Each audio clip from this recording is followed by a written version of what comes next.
So this period is characterized for the end of the Second World War and the beginning of the Cold War all the way to the election of Barack Obama and in some cases beyond, right?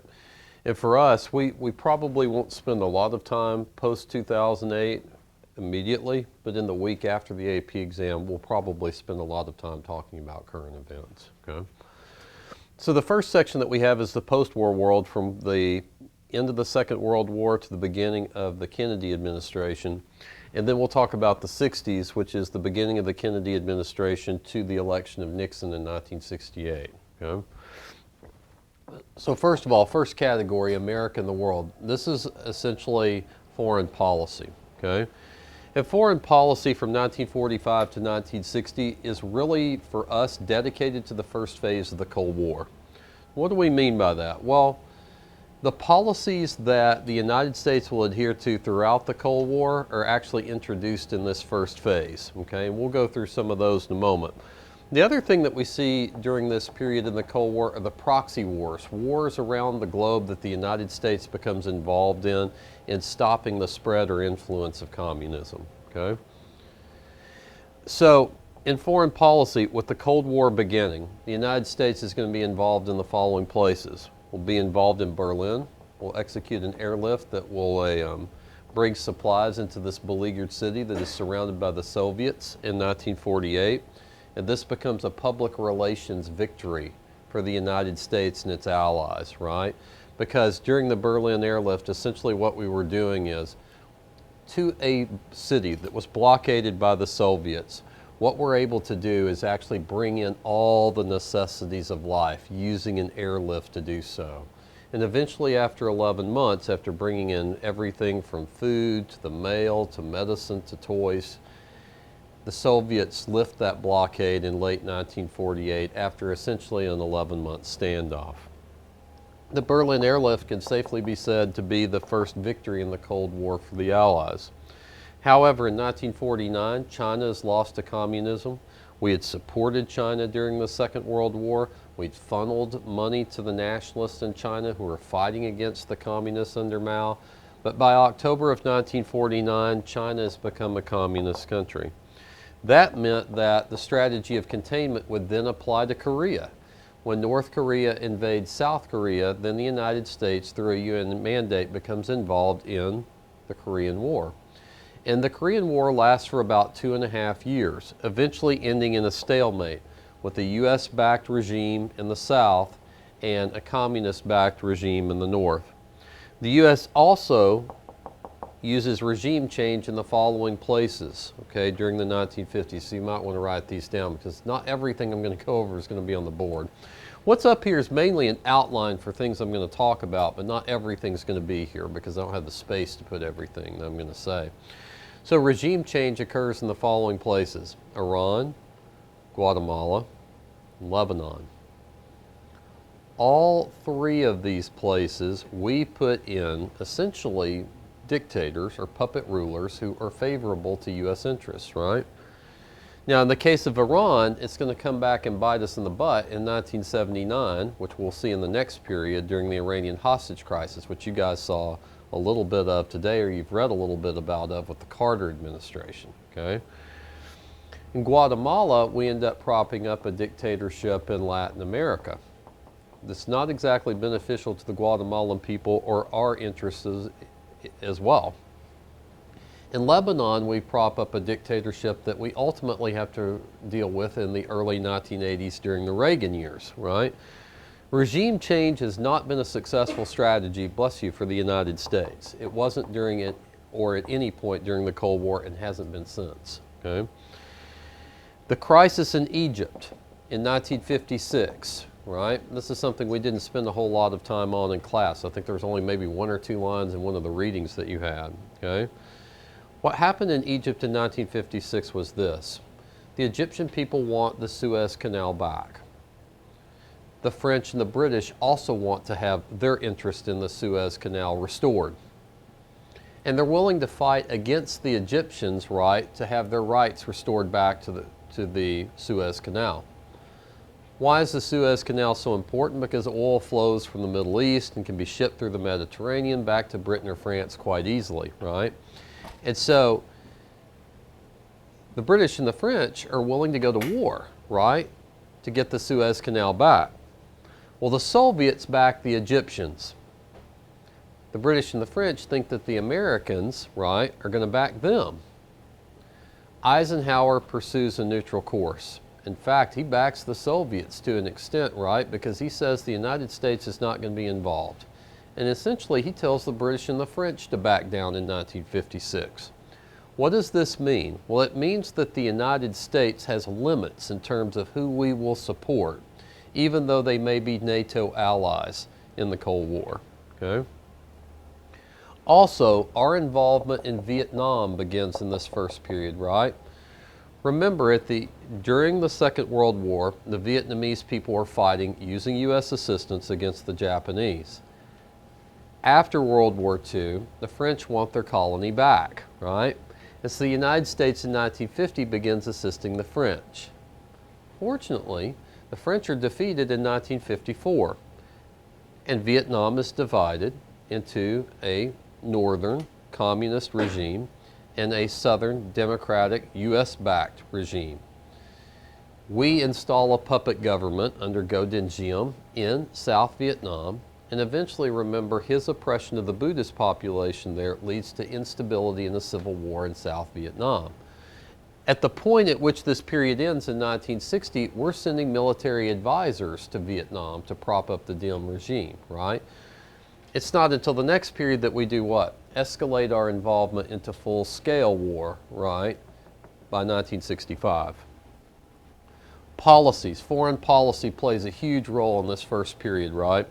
The Truman Doctrine essentially said that we would what? That we would assist nations, right, that are resisting communist influence. We would use money, we would use the U.S. military to do those things. The Marshall Plan essentially said that we would rebuild the nations of Western Europe as well as Japan to stand as counterweights against the growth of communist influence in East Asia and in Western Europe, respectively, right? NATO, the North Atlantic Treaty Organization, was a collective security arrangement using the nuclear power and the military capability of the United States to shield its Western allies in Western Europe against a possible communist attack. NSC 68 essentially said that the United States would assume the role that Great Britain had always played throughout the 19th century and into the early 20th, right? That we, in essence, must step up and become the world's policeman, and that we must stop the influence or spread of communism wherever it may attempt to go, right? MAD, or mutually assured destruction, refers to the arms race that characterized the first phase of the Cold War, right? This idea that both sides had enough nuclear weapons to destroy the planet, right? And so MAD also meant that there would never be what? There would never be a total war or hot war, okay, between the two sides. Only limited wars, such as Korea and Vietnam, right, where we could not do what? We would not use nuclear weapons, nor would we step up and use our full military capability or assets either, okay? Remember, the space race begins during this period, right, with the launching of Sputnik in 1957, the creation of NASA, and the first U.S. satellites put into orbit in 1958. But what you think of as the space race, though it begins during this period, you spend most of your time with it here, okay? The economy. Remember, there's an economic boom after the demobilization of U.S. forces at the end of the Second World War, right? And Truman proposes his fair deal, right? He proposes a national health insurance program. He does support labor unions, even though he is against many of the strikes. In fact, wants to use U.S. troops to break up a steel strike in 1950. And where do we say that Truman has this support for organized labor? Even though he's not supportive of the strikes, he doesn't want the Taft-Hartley Act, which Republicans want to put into place. And that law, Truman vetoes, a Republican Congress passes, that would have diminished the power of labor unions and their ability to collect a bargain. Though Truman's not a true friend of organized labor, he does veto the Taft-Hartley Act and show his disapproval for it. Truman wants to move closer to a balanced budget, but in a large respect, he spends a lot of his time also putting money back into the economy. The GI Bill, for example, of 1944, that piece of legislation in particular at the end of the Second World War involved the federal government investing in U.S. veterans in the idea that they would use that money to get a college education, to buy their first home, or to open up their first businesses. Now, the Truman administration wants to continue that type of spending into the economy. So even though we say Truman wants to get closer to a balanced budget, on the one hand, Truman also on the other hand wants to continue the spending that the government or investment that the government is making into the economy. And also he wants to continue to put more money into education, and he wants to have more public works programs. The idea is this: the Truman administration at the end of the Second World War is afraid of another Great Depression happening. So they don't want to get rid of the facets, the tenets, the principles of the New Deal entirely. So there is this idea with Truman's Fair Deal that you'll continue investing in the economy. But remember, much of the Fair Deal is on trial with a Republican Congress to pass. And most of it never becomes law. Okay? In fact, some of it, for example, the National Health Insurance Program for the elderly and the indigent, that becomes Medicare and Medicaid in the Great Society of LBJ. Also, there's a baby boom during this period at the end of the Second World War. That means what? The growth of American suburbs.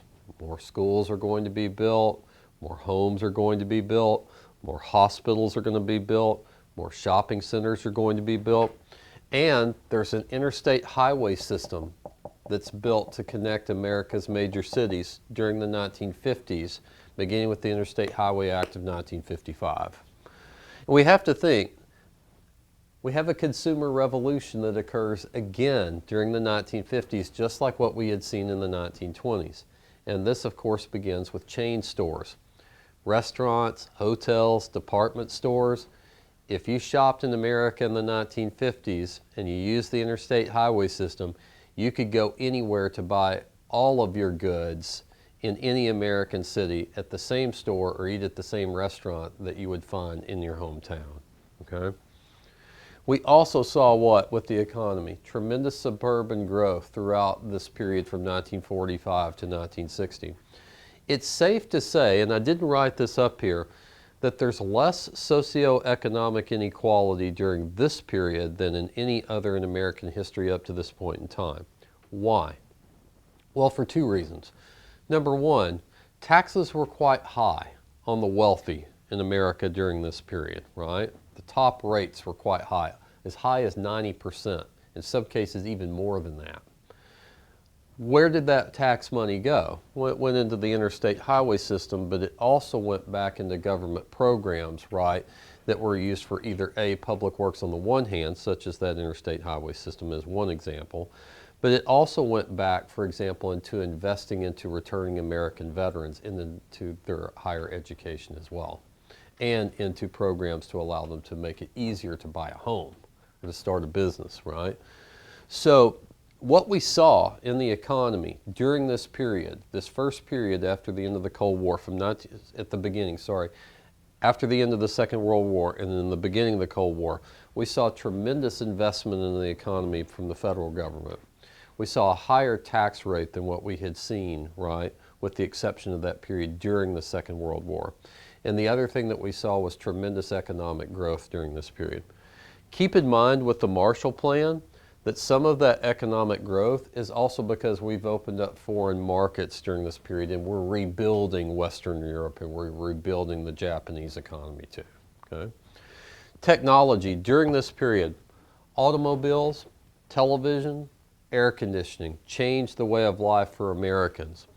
There are other facets of technology during this period. For example, the first computers are introduced during this period, during the Second World War, and become prevalent in research universities after the Second World War. But automobiles enabled Americans to travel around their country with relative freedom in a way that no other society had experienced up to this point in time, right? Keep in mind that most people are actually traveling by train until the end of the Second World War. But because of the economic consumer boom of the 1950s, more people could actually afford an automobile in the 1950s than ever before in American history. We do think of the automobile boom during the 1920s, but I think it's safe to actually put that boom in the 1950s.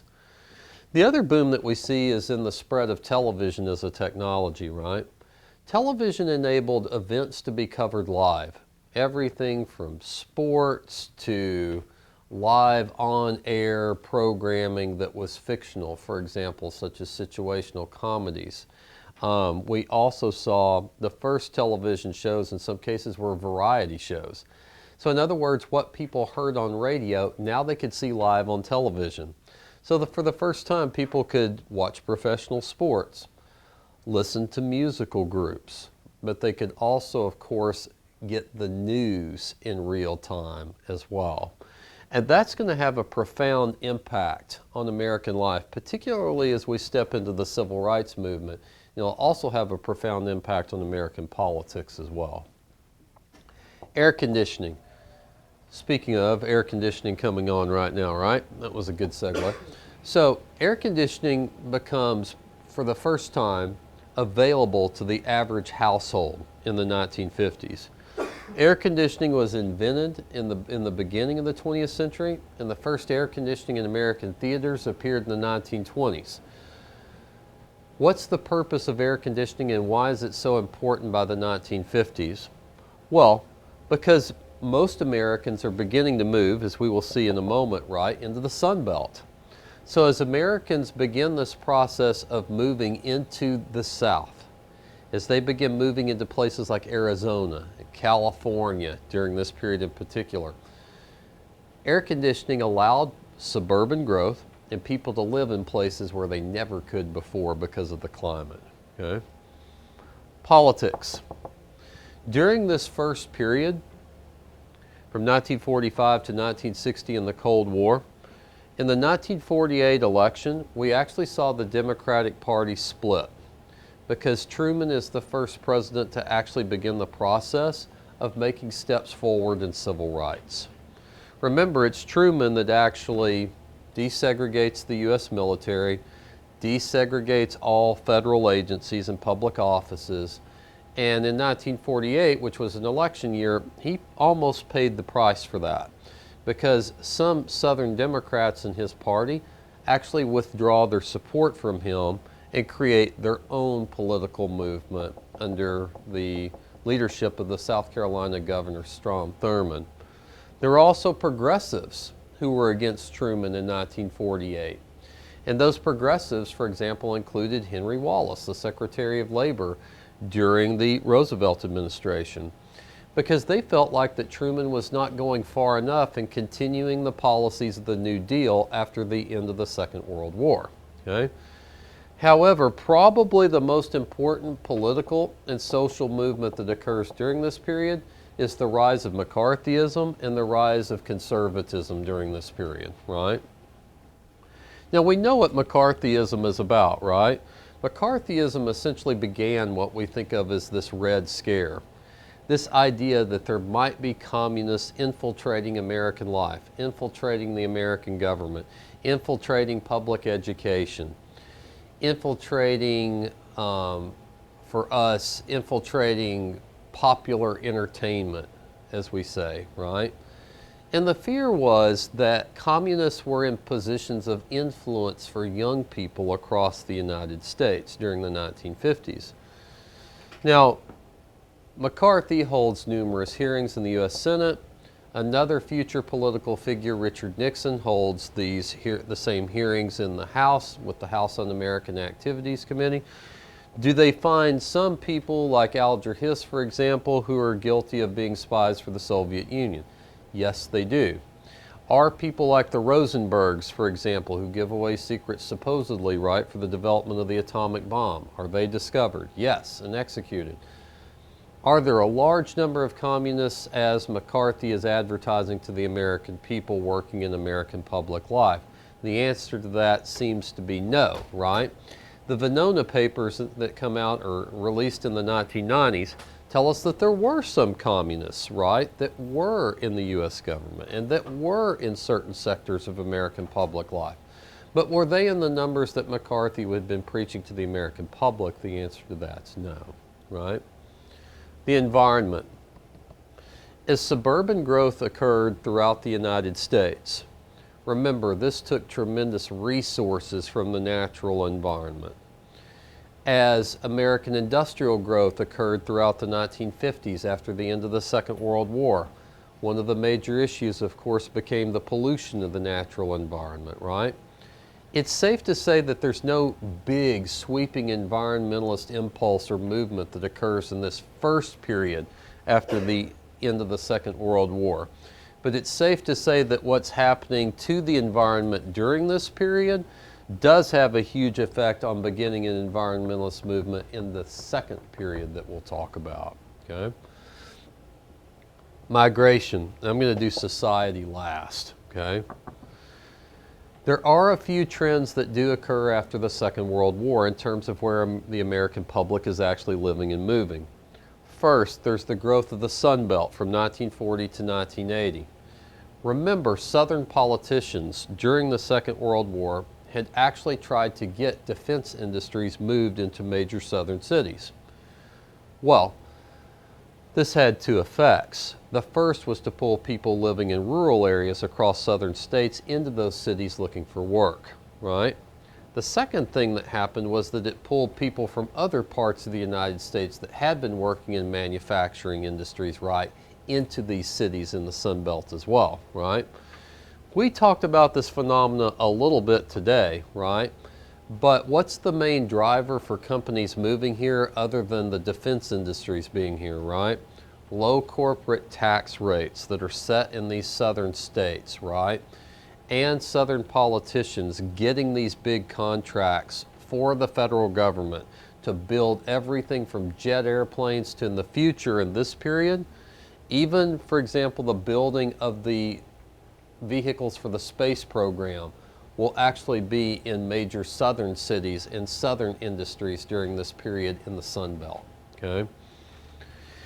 There's also a second great migration that occurs because of this, right? Because of the boom in American industry after the end of the Second World War, everywhere from Detroit, even though this process is beginning, we still have the automobile industry, for example, is still one of the world's largest industries, and it's still housed in Michigan, near Detroit and Dearborn. So even during this period, even though this process is occurring, there's still a second great migration occurring after the Second World War. African Americans are still leaving the Sun Belt. And where are they moving? Well, they're moving to places like California. They're moving to places in the north. They're moving to places like Michigan, for example, and Pennsylvania and New York. Why are they moving to these areas?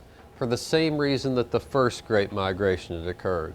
Number one, there are jobs. Number two, to get away from the segregation which still exists in the South during this period. And that brings us to this. Society. Definitely the society of this first period in American life is actually, there's a few hallmarks here that are really important for us to know, right? From 1945 to 1960, American entertainment, popular entertainment, begins to have a global influence during this period. Now, what am I referring to? In particular, popular music. The introduction of rock and roll music during this period with figures like Elvis Presley, for example, and Chuck Berry, begins to have an effect globally. Television grows during this period, right? And television begins to be a global phenomenon by the end of this period, right? Public education, because of the space race, becomes much more important during this period. And remember, because of McCarthyism, right? This idea that We represented the Christian West, whereas communism represented the atheist East. We see a sense of religious revivalism during this first phase of the Cold War that we had not seen in American life up to this time, right? With the exception of the period leading up to the Civil War with the Second Great Awakening. And so I want you to think about this for a moment. So, the words under God, for example, the words that we see that are put on the dollar bill that reference God, "In God we trust," those things actually appeared during the 1950s, right? When we're trying to do what? Differentiate what it means to be an American versus being a communist, okay? But by far and away, the greatest change socially during this first phase of the Cold War, without a doubt, has to be in civil rights, okay? First of all, remember, and we've already mentioned this, the Truman administration really gets the ball rolling with that. Desegregating the military, the U.S. Air Force is your first desegregated or integrated branch of the U.S. military. Desegregating public offices in the federal government. At the same time, Jackie Robinson is desegregating America's pastime, professional baseball. Professional boxing, since Jack Johnson in the early 20th century, had been an integrated sport. But it was one of the few major integrated sports until Jackie Robinson begins the process of integrating professional baseball. We also see, virtually that same year, the National Basketball Association being created, and later, in the 1950s, professional basketball and professional football both become integrated popular sports in American life. And that's enhanced by what? Most Americans, by the end of that period, right, by 1960, having a television in their home. However, where is the big, for us, right, the big push for civil rights? Where does that come from? Well, it comes in two places, right? The first is in public education, with the Brown versus Board of Education decision, which began the process of ending segregation in America's public school system. Where does the second big push come from? With the Montgomery bus boycott of 1955-1956, which ended segregation in public transportation facilities in the South, or began the process of doing that by court order, okay? And of course, the first group of students, high school students, that will test the Brown case, right, are the Little Rock Nine, who begin the process of desegregating Central High School in Little Rock, Arkansas in the 1956-57 school year. Southern congressmen furiously resist the civil rights movement. However, and this is not on the board, so this is something to write down, right? In 1957, the first Civil Rights Act since 1875 is actually passed into law. Now, it's watered down by Southern legislators, right? But it does set the precedent for the Civil Rights Acts that are to come, particularly in 1964, that will eventually bring Jim Crow segregation to an end.